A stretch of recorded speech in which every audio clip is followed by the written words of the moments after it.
I've not seen such bravery. Books are great, don't get me wrong, but for some people, like me, reading pages and pages of small text all packed together can be a bit difficult. I was never known for being a recreational reader when I was younger, or ever, really, but there was a type of book that I always seemed to return to back in the day. Living books. We've talked about them before, but here's a little bit of a refresh on the history of the series. Originally produced by Broderbund, then jointly owned by both Broderbund and the book publisher Random House, Living Books are interactive children's books released for both Macintosh and Windows. The first Living Book was released in 1992 and the last in 1998. Nowadays, the software lives on as wonderful interactive storybooks. Developed by original Broderbund programmers, the wonderful books are simply living books recoded to work on Android and iOS devices. It's pretty cool that programs I grew up with are finding life on modern devices so that kids today can grow up with them too. Today we're going to be looking at the Berenstain Bears Get in a Fight. And no matter where you fall on the parallel universe conspiracy that the Bears inadvertently contributed to, I'll be calling them the Berenstain Bears, as pronounced in this book. The Berenstain Bears Get in a Fight. Though I must admit, I always called them the Berenstein Bears growing up. This is a story about how we got into a big fight. It's also about how we made up. After revealing major spoilers to the story we're about to hear, Brother and Sister Bear do some dancing, as is expected in a menu screen for a Living Books title. Once you tire of watching the Cubs do their, at times, incredibly impressive dance, it's time to get the story started.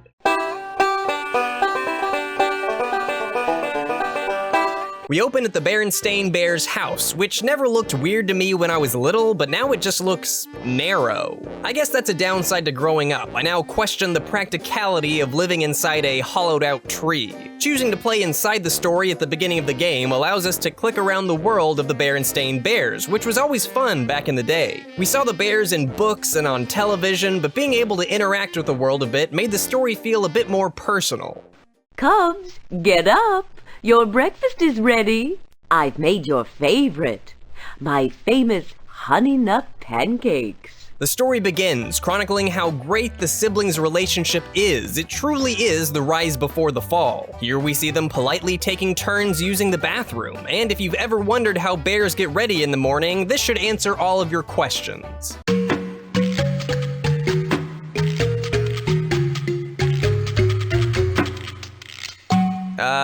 Yeah, so there you go. Anyway, now that they're ready for the day, it's time to continue seeing just how great the relationship between Brother and Sister Bear is.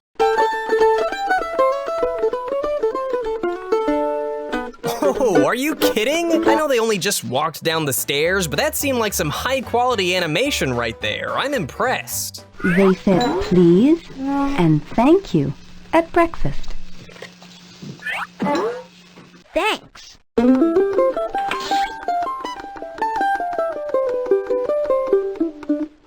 The animation in this is great. In fact, it's clear that there was significant time and effort put into each aspect of this living book. I particularly like the music choices, and the narrator's voice is really soothing. Though I do question why the bears are building a treehouse if they already live in a treehouse. You think they'd just build a regular house or something. So here we have the pinnacle of bear-sibling friendship. Brother Bear is using Sister Bear's clay to work on a school project while she plays with his toy car. What a happy family. It sure would be a shame if they all hated each other.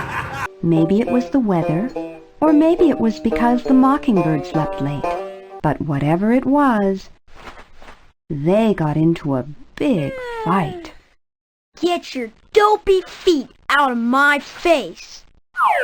My feet aren't dopey, and they're not in your face. Get your dopey face out of my face. There's no real reason for the conflict, of course. Sometimes you just wake up in a bad mood and don't want your sister's dopey feet in your face. I get that. The kids begin to get on each other's nerves, singing annoying songs. Brother Bear's a noodle head, noodle head, noodle head. And kicking over dolls. Yeah, that's not creepy or anything. Now everything the Cubs usually do with love and friendship, they do with hatred and being a little turd. They stop saying please and thank you at the table, they don't sit next to each other on the bus, and they even Brady Bunch their treehouse. Again, I'm pretty impressed with the animation. This is a neat little book. Those are my toys. You can't play with them. Well, I want my clay back. Your dinosaurs look stupid anyway. Hey, that was my school project. The Cubs continue to fight as their parents just kind of let it happen for a little while longer. Finally, Mama Bear's had enough and sits the Cubs down to talk about love or some crap. Everybody gets into an argument once in a while, said Mama. even folks who love each other very much. Now that the Cubs are... I'd say who in this fair country needs to fight. Okay, now that the Cubs... Life is too exciting to waste it with this fighting. Tell me who needs to fight. Now... God, everyone's friends again and they see a rainbow. The end.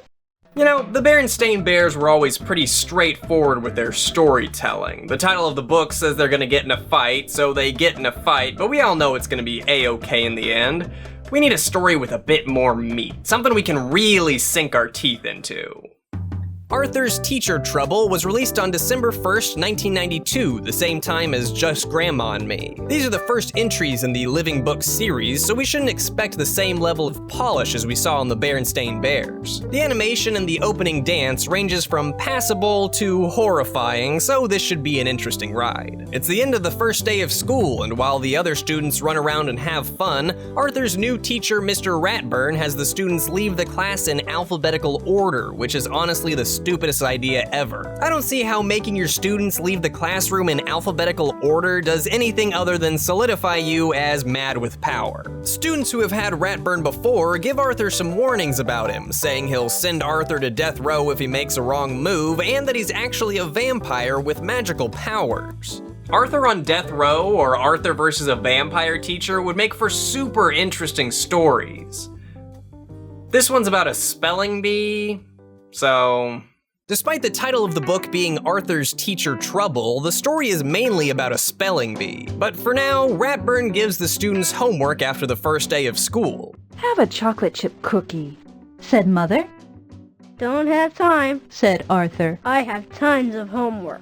I'm not really sure what the homework is, but it results in Arthur making a map of Africa out of flour, salt, raisins, paint, and a dragon. Doesn't really seem like he minds though. He looks like he's having a pretty good time.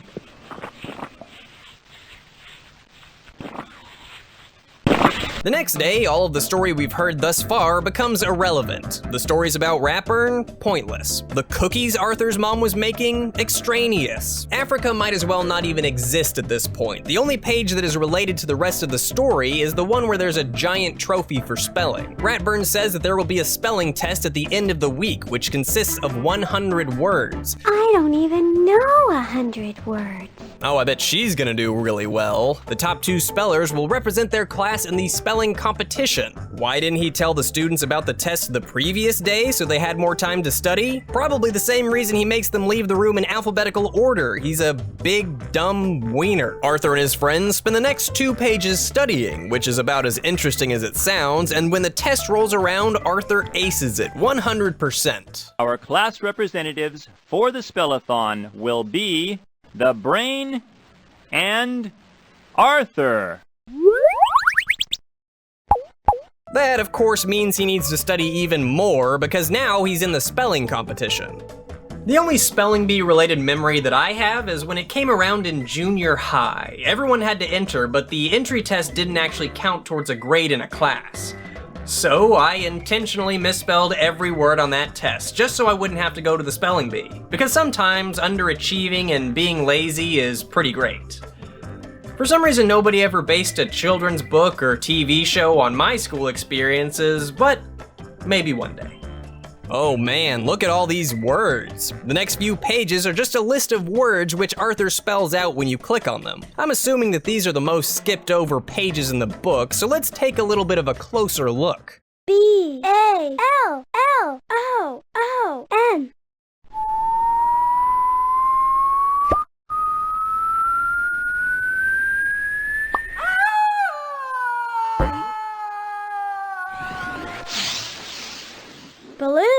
Alright, well, that's enough of that. Arthur's family helped him study. How about your CHORES?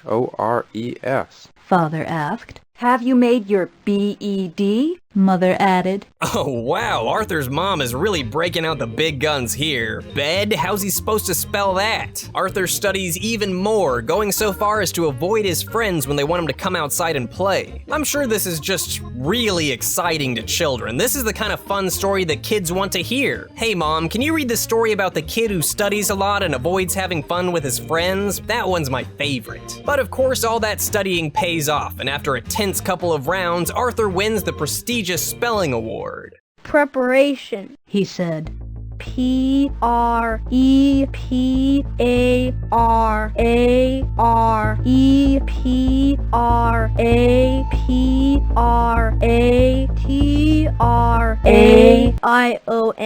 Correct. The end. What a great story, right? You know, I gotta say, these two stories weren't really as interesting to me as Harry and the Haunted House or Ruff's Bone. Some siblings got into a fight, there was a spelling bee, But the Living Book series is still really cool, and the Berenstain Bears book was super high quality.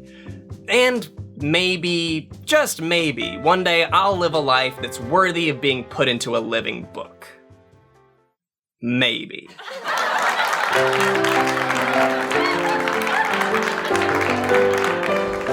Do you like video games? If you answered yes or no to this question, then you should watch Brutal Moose on Twitch.tv. He plays games. Look at this huge score. Oh. He says things he'll regret. Avast there, fist my pooper. Is that what that said? Visit Twitch.tv Brutal Moose or BrutalMoose.tv. Come on and watch this guy. No, wait, games played. If you want, just come watch.